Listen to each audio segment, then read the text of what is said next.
So, first I'm going to talk about math in the onion. It's not that much, actually. You might be surprised it's not that much math that goes into an onion. Most important or most used is vector algebra, of course. So vectors, quaternions, and matrices. And our vector algebra files are defined in a file called types.h, and we sort of separated it. So we have one file that just contains type definition, and then we have other files for doing operation on these types. And the reason for that is mostly compile times, because the files that do operations contain a lot of inline code that we don't necessarily want to include in every header that needs to use these types. So that's why we have the types separated out. So this is pretty straightforward. We have vector 2, which can use either UV or XY as names. Vector 3, vector 4, quaternion, 3 by 3 matrix, 4 by 4 matrix, and an aligned version of that, 16 when you need that. And we also have something called a local transform, which is kind of interesting.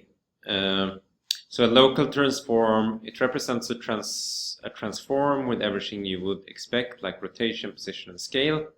So in that case, in that respect, it's very similar to a transform matrix. But we use a local transform instead to represent the transformation of local nodes, of local objects for animation, for instance. And the reason why we do that has to do with numerical precision. In a 4x4 matrix, the rotation components and the scale components are sort of meshed together. They're all in the sort of XYZ vectors of the 4x4 matrix. So if you want to get the scale, for instance, you have to take that 3x3 sub matrix and then extract the length of each vector to get the scale. And you have to do, if you want to get the rotation without the scale, you have to divide out the scales from those components. And the problem with that is if you have an animation that, for example, only animates the rotation, then what you typically will want to do is you have an existing matrix and you want to change its rotation. So you take that matrix, you extract the rotation from it, change the rotation, and put it back into the matrix. The problem is that since the rotation and the scale are kind of stored together in the same components, so when you're writing back the new rotation, you will introduce a numerical error in the scale. So if you later extract the scale from that same submatrix, you will get a slightly different value. So if you want to just animate rotation, you can't do that without also introducing a sort of drift or numerical error in the scale. And if this goes on, I mean, if you just do this a couple of times, you probably won't notice it because the error will be so small. But if you play an animation for a long time that just affects the rotation, doesn't touch the scale, that drift might grow over time, and you might eventually, after a long time, you might see that the scale of the object just blows up and it becomes much bigger than it should be. So we use the local transform instead when we have a need to just write the rotation separately, read it and write it back, because that's the problem. That's what creates sort of the feedback loop, reading it and then writing back the value, reading it and writing back the value. If you just go in one direction, it's no problem, but if you read it and write it back, you can create this feedback loop that can magnify the error. But by separating the rotation and scale into separate components, we avoid that problem. So this is what we use to represent all the transforms that are affected by animation. And later, for rendering, this actually gets transformed into a matrix 4x4 at some later stage.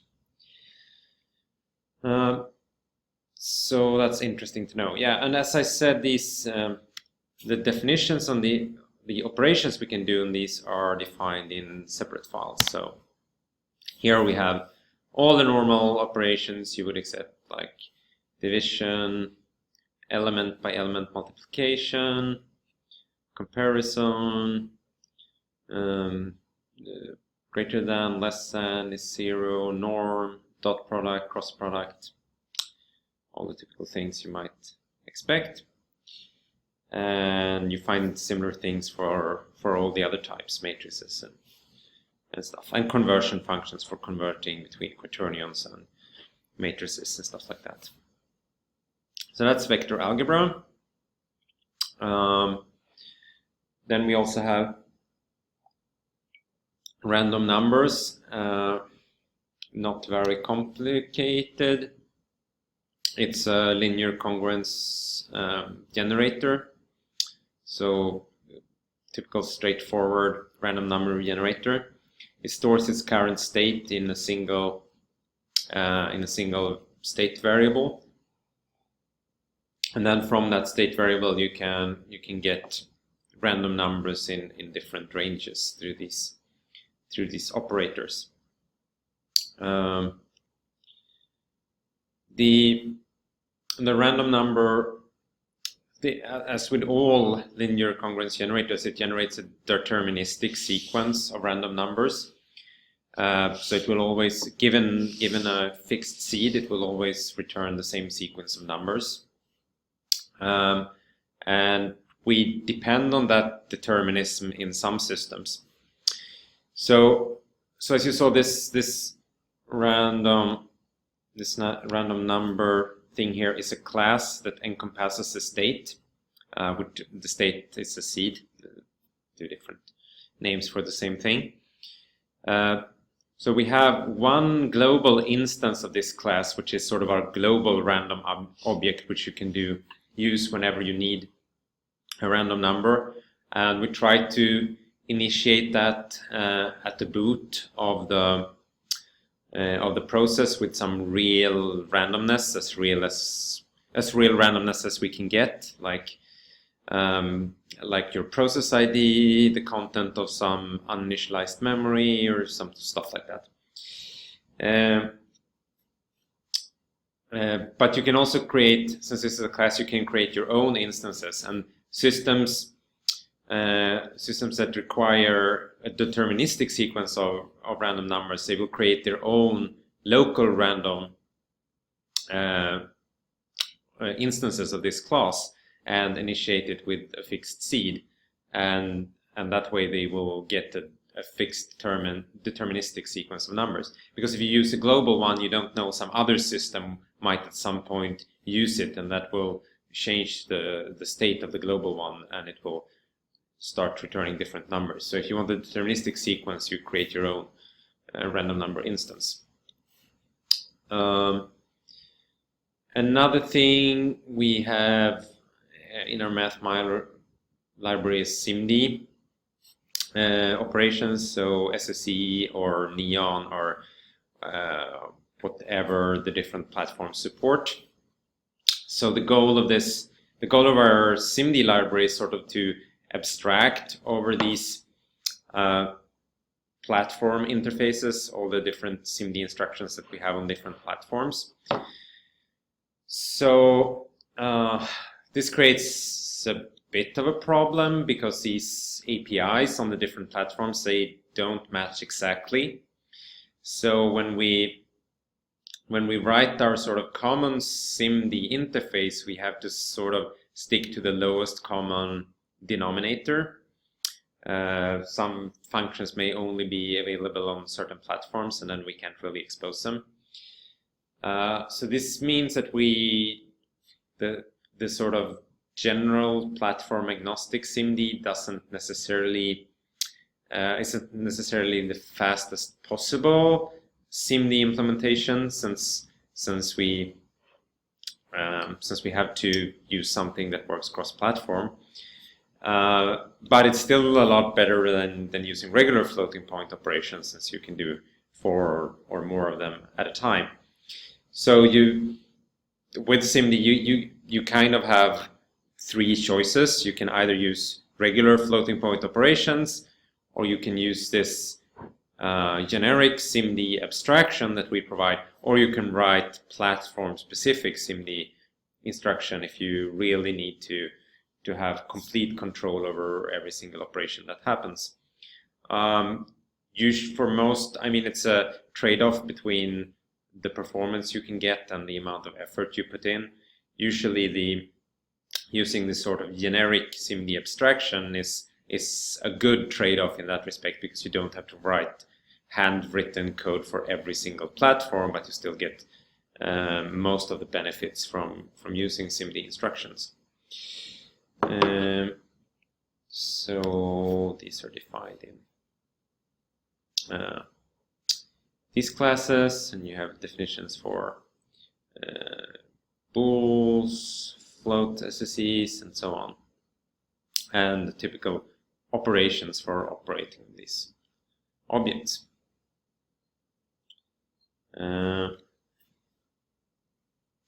So this is used to speed up whenever we have heavy floating point computations that do the same computation on a large number or a large set of data. That's what SIMD is useful for. We use this as, for example, in the particle system and other similar systems, culling and so on.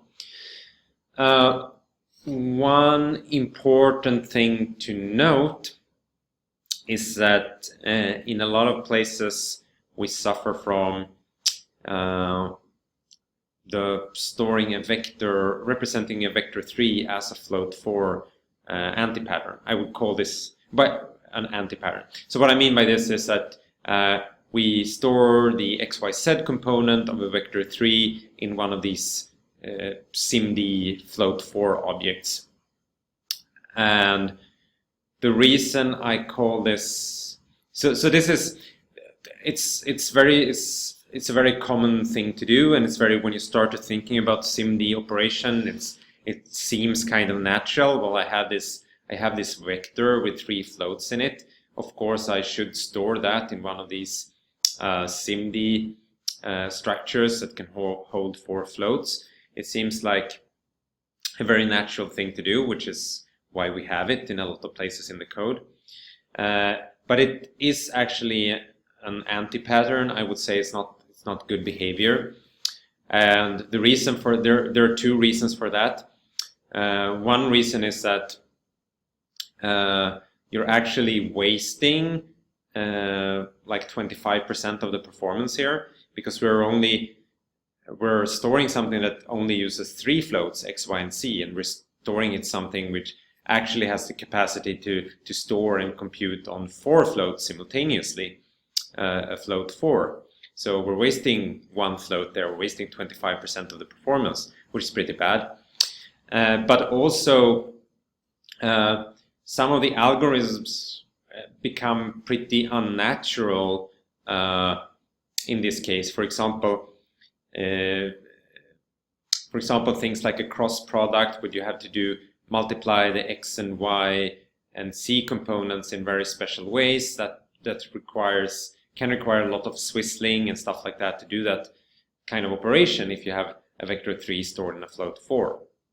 So what you should do instead, what is the sort of better way, I think, to represent this, is to have 1 float 4 with just X components. So typically, when we're talking about SIMD, we're talking about doing something on a bunch of things. So we have a bunch of vector 3s that we want to operate on. Say that we have a bunch of vector 3s that represent the position of particles.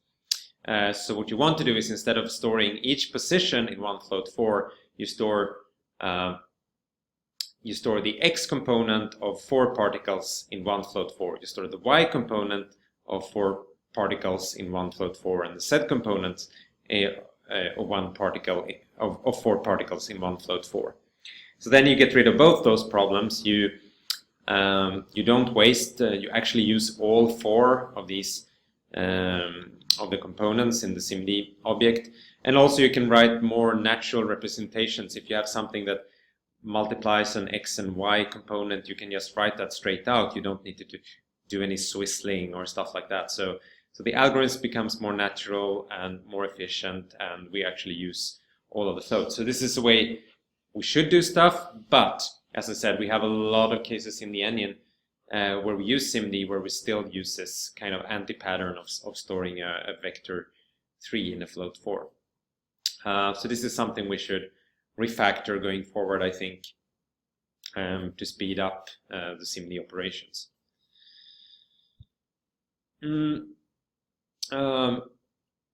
Another math thing that we have in the Onion is the thing that we call expression languages.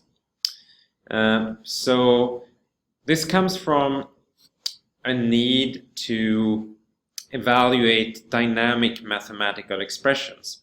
So for example, in the animation system, we have some predefined ways of blending animation, but we also have completely custom ways of blending animation where you actually just can specify with a mathematical expression how the things should be blended.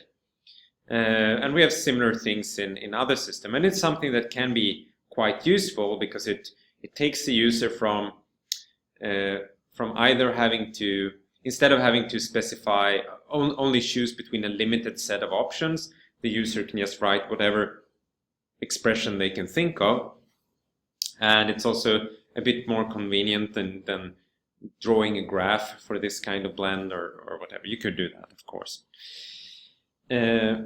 So we have a need for evaluating mathematical expressions like this, and we don't really want to do it in Lua because launching up Lua just to compile and evaluate something like this is really overkill, and it will be slower than the alternative.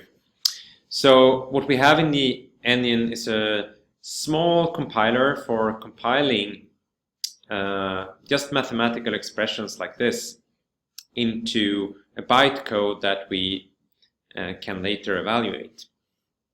And we compile this into what I would call a stack machine bytecode.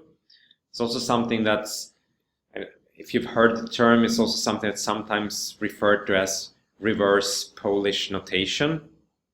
And it's just a way of writing mathematical expressions like this in a way that you don't need any parentheses. And the way it works is that it's also similar to the language Forth, if you've ever used the language Forth. So the way it works is you have an implicit execution stack, and when you encounter an expression, if you encounter a number or a variable, you push it on the stack, and if you encounter an operator, that operator pops its arguments from its stack, computes the result, and pushes that back on the stack. So you can see then that this stack machine expression here actually represents the same equation as the more common notation written above here. It will push 3 on the stack, it will push t on the stack, then this sinus here will pop the c, compute sine t, and push that on the stack. So the stack now holds, after these operations, the stack now holds 3 and sinus t. These are like separate elements on the stack. Then we encounter the multiplication. The multiplication will pop these 2 values from the stack and push the result, so 3 times sine t. Then we encounter the 2 is just pushed on the stack. We encounter the t is pushed on the stack. We encounter a multiplication, pops 2 values from the stack and pushes the product. we encounter the cosine, pops one value of the stack and pushes the cosine of that. And finally we encounter the plus operation. It pops two values from the stack, so these two values, and pushes the sum. So this is just a stack machine expression for computing this function.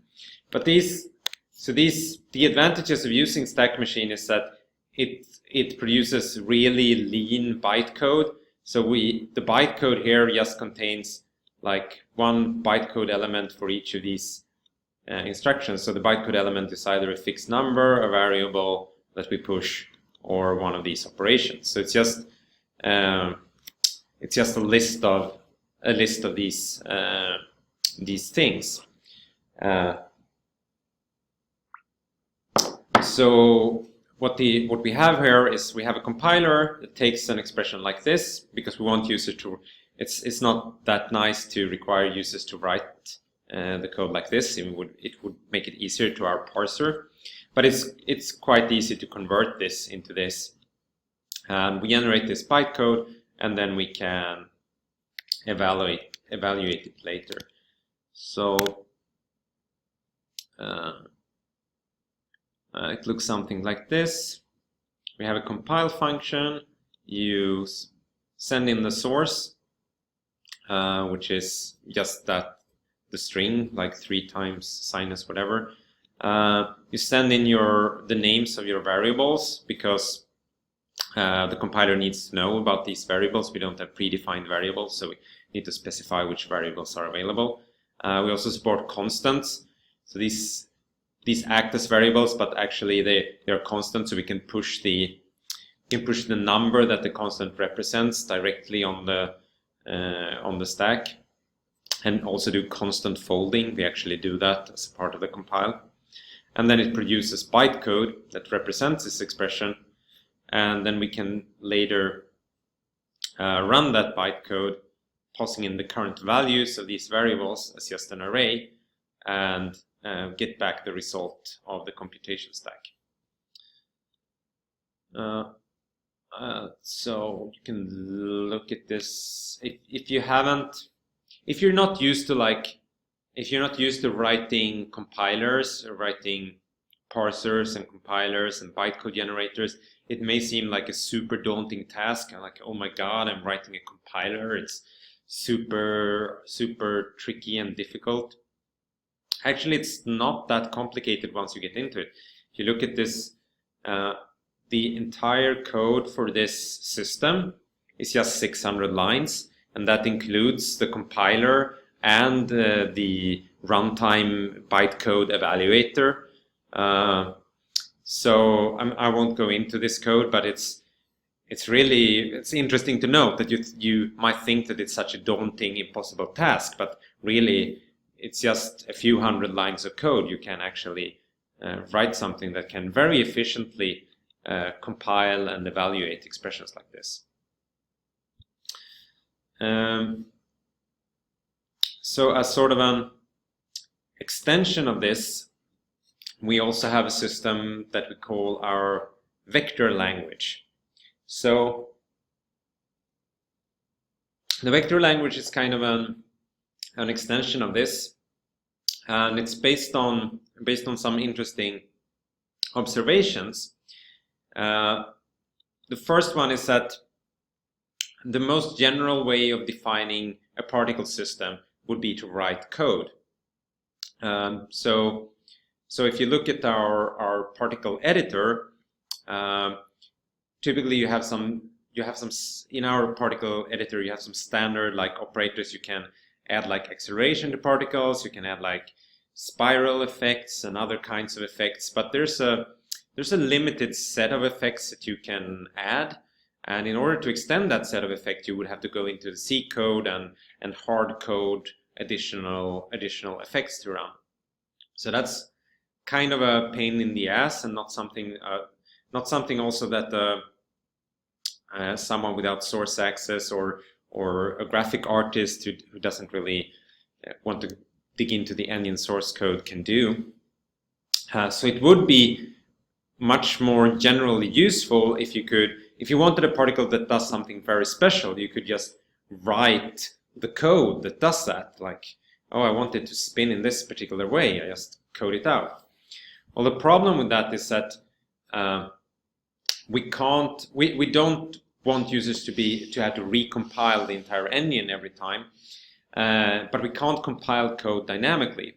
Also, we want these definitions to be in data. We want them to be saved in our data files, not in the engine code, and we don't want to make the compile of the engine dependent on the data and so on. So if we could compile code sort of dynamically, we could keep like source code for these particle systems in the data files, and then the engine will sort of at runtime compile that source code into very efficient machine code and run it. But we have no good way of doing that. The engine doesn't come with a built-in C compiler, and also a lot of platforms don't allow us actually to compile code runtime. That's forbidden by the security model of PS4 and Xbox One, for instance. So we can't really do that. We could use what scripting languages do and not do a full compile into machine code, but instead compile to some bytecode and evaluate it. The problem there is that bytecode evaluation is slow, like it's a factor 10 to 50 times slower than machine code, depending on your circumstances, or 10 to 100 times slower than machine code, depending on your circumstances. So, and that's a big problem because we want to use this for things like particle systems. We want to animate maybe 100,000 particles, which means we really need good performance. We can't do something slow. But if you think about it, if you start thinking about why bytecode is slow, when bytecode is being interpreted, it eventually translates down to machine instructions anyway. I mean, that's all the computer can do is machine code instruction.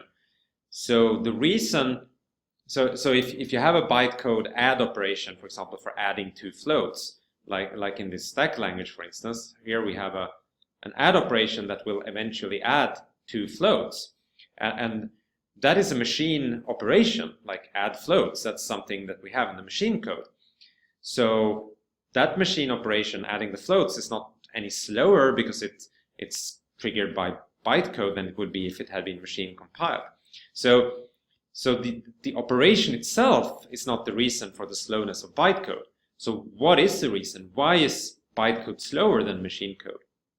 Well, it's typically for two reasons. If you look at what happens when you evaluate bytecode, you typically, if you look at this expression, for instance, typically loop through each instruction of the bytecode and you decode it.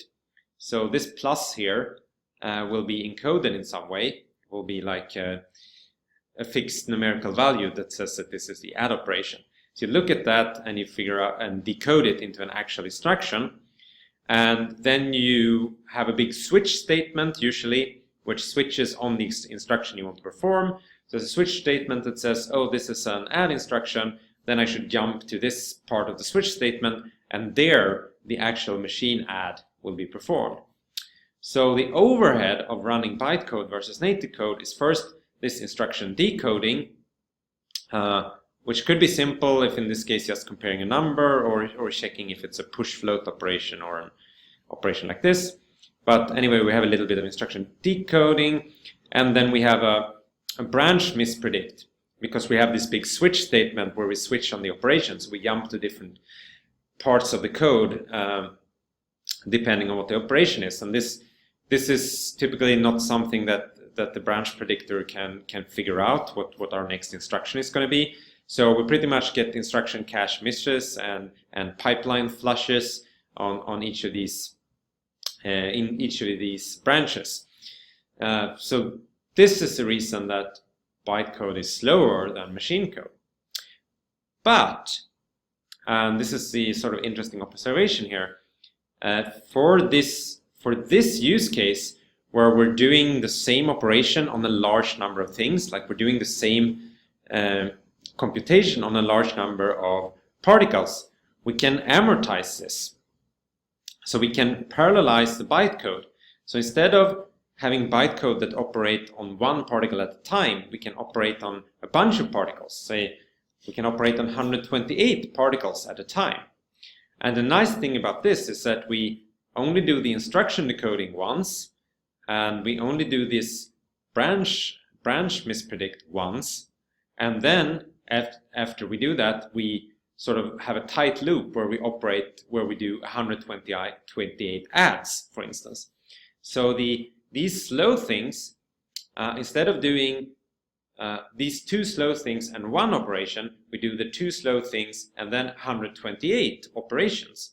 So the cost of this, the amortized cost of these parts will be 128 times lower, which means that we can get this almost as fast as machine code. It's not as fast as machine code because we still have to have a little loop here to loop over 128 things instead of just adding the things immediately. But it can come pretty close to actual machine code speed. Certainly a lot faster than you would get with the regular bytecode interpretation. So the system for this is found in this code, vector language, and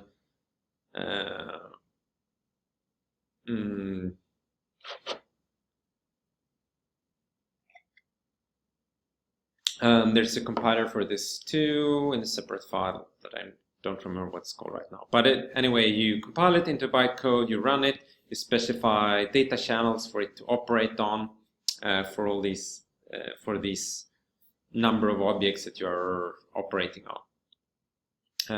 Won't go into the details here, but the theory here is kind of interesting. And we have sort of a long-term goal to replace our particle system completely with this, to get rid of our current sort of fixed particle simulators and just use this for all particle simulation.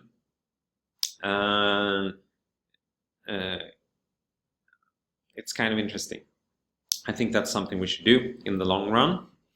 But that's sort of been a long-term goal for quite some time now, and we haven't found the time to actually convert everything. One thing you might think about as well is, well, this is a nice fast way of interpreting bytecode quickly and actually making this work, but maybe we should instead investigate some kind of runtime compile and link thing. For example, even if we didn't have a compiler in the runtime code, perhaps we could have a compiler in sort of the backend, so the asset server could maybe be able to compile for different platforms. So even on iOS, maybe it could talk back to a server, send a piece of code, get back something compiled, and then sort of runtime link to that compiled binary code. Could be investigated, kind of an interesting alternative, more so on PC. Maybe it gets kind of complicated when we add these other platforms, but it's something to think about whether that's a viable alternative or not. So that's covering the math systems. Any questions on this?